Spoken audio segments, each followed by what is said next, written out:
সকাল সকাল বাড়িঘরদোর ছেড়ে চলে যাওয়ার কিন্তু একটা কাজ শুরু হয়ে গেছে। সকালবেলায় জিনিসপত্র সব ঘর থেকে বাইরে বের করে দিলাম। আর এটা ছিল এমন একটা জিনিস যে এগুলো না বের করতে পারলেই হচ্ছিল না।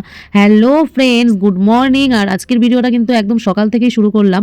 মোটামুটি এখন সকাল 7:30 বাজে। ছেলেদেরকে কিন্তু স্কুল গাড়িতে তুলে দিয়েই শুরু হয়ে গেল আমার ঘর থেকে সব জিনিস বাইরে বের করা। মানে ঘরে কোনো জিনিস রাখা যাবে না, সব বের করে দিতে হবে। মানে মোটামুটি দেখে মনে হচ্ছে যে আমরা বাড়ি ছেড়ে আর কি কোথাও চলে যাচ্ছি সব জিনিসপত্র নিয়ে।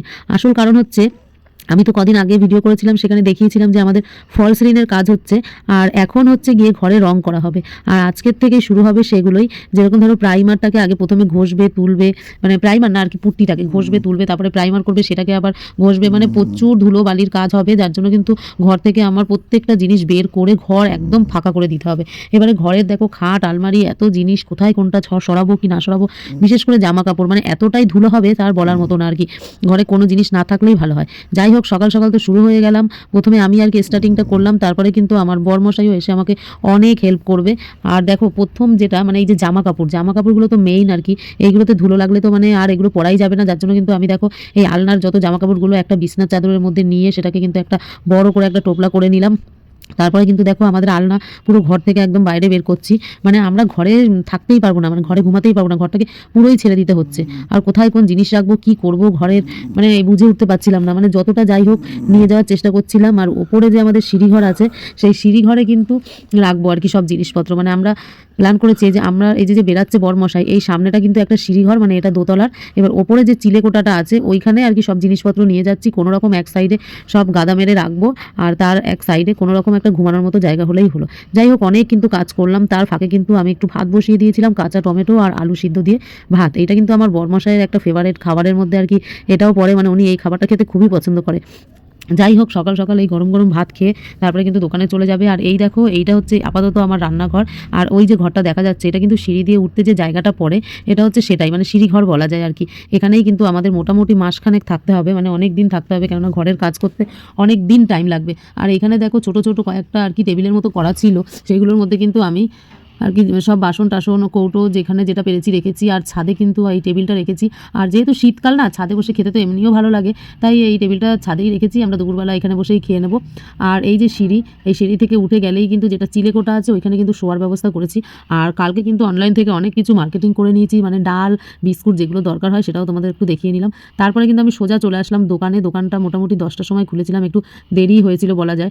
যাই হোক, তাও তো দোকান তো খুলতেই হবে, ঘরের কাজও করতে হবে, দোকান খুলতে হবে, সবটাই করতে হবে। আর সবটাই আমি তো তোমাদের সাথে শেয়ার করব। আর দেখো, এটা আমি দোকান খুলছিলাম, আর দোকান খুলেই মানে যেসব জিনিসগুলো আর কি বাইরের দিকে টানাতে হয় আমি সেইগুলো কিন্তু বাইরের দিকে টানিয়ে দিচ্ছিলাম। আর ঘরে এত ধুলো বালি, মানে মিস্ত্রিরা এসেও গেছিলো, কাজ শুরুও করে দিয়েছিল। ধুলোর জন্য মানে আর কিছুই ভালো লাগছে না, এরকম লাগছে। আর এই জিনিসটা মোটামুটি মাসখানেক আর কি সহ্য করতে হবে। যাই হোক, ঘরটা সুন্দর সুন্দর করে সাজাতে গেলে তো একটু এইরকম তো একটুখানি ভোগান্তি হবেই। আর ঘরে বসে মানে যে ঘরে থাকছি সেই ঘরের মধ্যেই কাজ করানোটা ভীষণ মুশকিল। যদি পুরোপুরি কাজ করিয়ে ঢোকা যায় সেটা একটা অন্য ব্যাপার। আর একই ঘরের মধ্যে থেকে আবার কাজ করানো, প্রত্যেকটা জিনিসপত্র আবার ধুলো বালি নোংরা, আবার সেইগুলো পরিষ্কার করে আবার গুছিয়ে রাখা, মানে কিচ্ছু মানে বোঝা যায় না। দেখি কতটা কি করতে পারি ঘরের ব্যাপার। ঘরে রং করা, রং সিলেক্ট করতে হবে, কত কিছু করতে হবে। যাই হোক, আজকে প্রথম দিন, আর আজকে কিন্তু মানে অনেকটাই আর কি কাজ করতে হলো।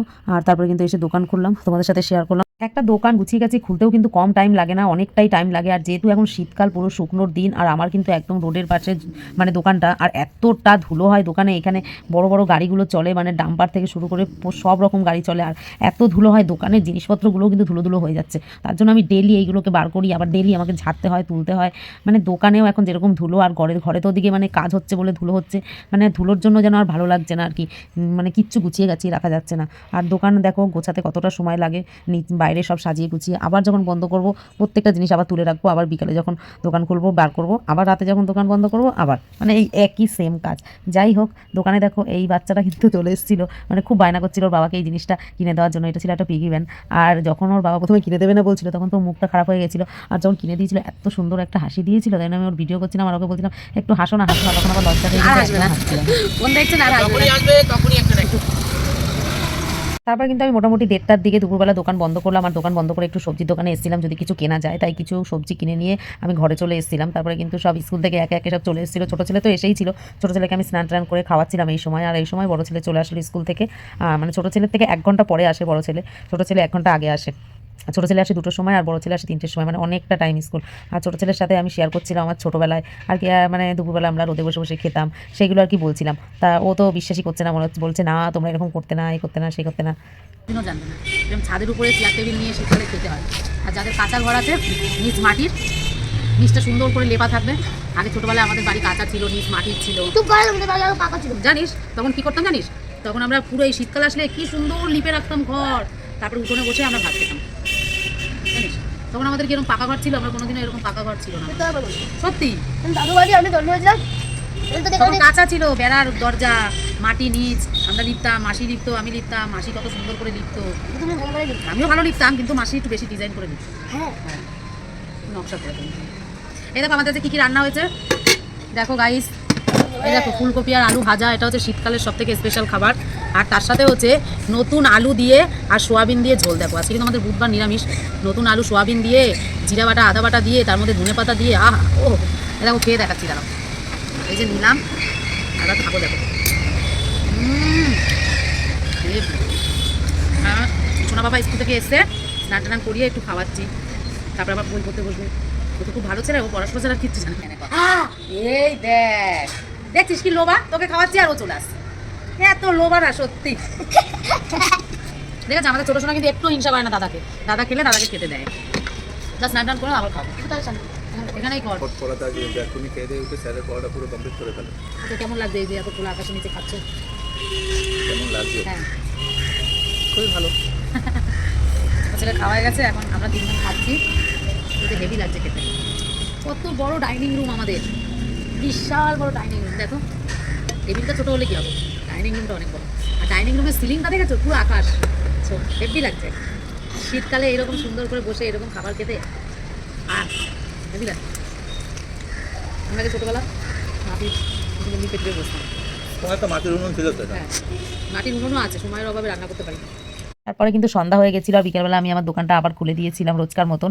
আর এখানে আমাদের ছোটো সোনা আর কি সন্ধ্যা দিয়েছিল, আর আমার দোকানেও এই যে ধুনো দিয়ে দিচ্ছিল। ও কিন্তু সন্ধ্যা দিলে খুব মন দিয়ে খুব সুন্দর করে গুছিয়ে গাছিয়ে সন্ধ্যা দেয়। মানে আমি যখন সন্ধ্যা দিই তখনও মনে হয় রোজ ধুনো ধরাই না আর কি। আর ও যখনই পুজো দেবে ওকে ধুনো ধরাতে হবে, সব করতে হবে। আর দেখো সব জায়গায় সুন্দর করে কিন্তু ও ধুনো দিয়ে দিল। তারপরে আবার আমার দোকান থেকে বেরিয়ে গেল, বেরিয়ে গিয়ে ঠাকুরের মন্দিরের ওখানে দেখিয়ে আবার চলে গেল ওর বাবার দোকানে আর কি ধুনোটা সব জায়গায় ঘুরিয়ে ঘুরিয়ে দেওয়ার জন্য। ওকে কিন্তু বলে দিতে হয় না, ও দেখে যে আমরা দিই সেরকমভাবে ও নিজে নিজেই কিন্তু দিয়ে দেয়। ওকে আর বলে দিতে হয় না ধুনো ধরাও, ঘুরাও, এইখানে দাও ওইখানে দাও। ও পুরো ধুনো ধরিয়ে একদম পুরো বাড়িতে একদম ঘুরে ঘুরে দিয়ে দেয়। যাই হোক রাতের বেলা এসে এই যে একসাথে দুটো ভাত খাচ্ছি, এটাই হচ্ছে শান্তির জায়গা।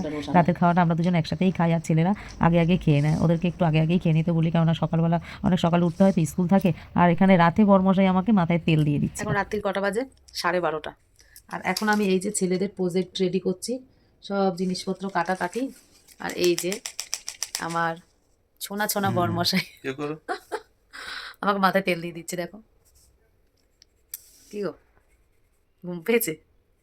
ঘুম পেয়েছে? কিচ্ছু পাইনি। ঘুম পেয়েছে, বাড়ি যাও। আমার এই প্রজেক্টটা এখন করতে হবে। দেখো এটা না করে ঘুমালেও তো হবে না। এই প্রজেক্ট করার সময় হচ্ছে রাত্রেবেলায়, রাত ছাড়া কি আর প্রজেক্ট করা যায়? আর কি করবো, তাই জন্য একটু রেগে যাচ্ছে, রাত হয়ে গেছে বলে।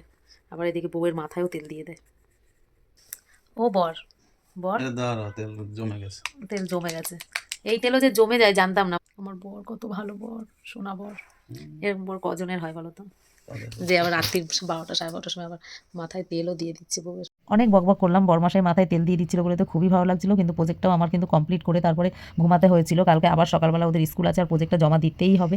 তার জন্য কিন্তু আমি রাত্রেবেলা পুরো কমপ্লিট করে রেখে তারপরেই কিন্তু ঘুমিয়েছিলাম। প্রত্যেকটা মানুষের জীবনে প্রত্যেকটা দিনই আলাদা আলাদা কাহিনী। আবার দেখা হবে নতুন একটা দিন নিয়ে।